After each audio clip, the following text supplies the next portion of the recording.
সন্তান কখনো জান্নাতে যাবে না। আবার বলছে, সেই সন্তান কখনো জান্নাতে যাবে না যেই সন্তান পিতামাতার মনে একটি বারের জন্য কষ্ট দিবে, যদি পিতামাতা তাকে ক্ষমা না করে।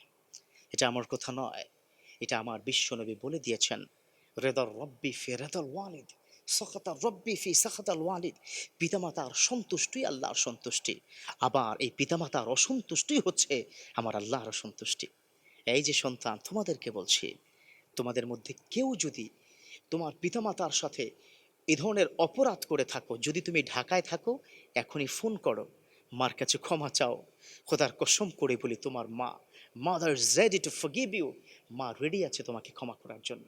তুমি যদি ফোন করে বলো, মা ভুল ভুল করেছি, অপরাধ করেছি, অন্যায় করেছি, তোমার সেবা করিনি, আমার স্ত্রীর কথা আমি শুনেছি, মা বলবেন, না রে বাজান, তোরা দুজন ভালো থাক। আহা কেমন মা!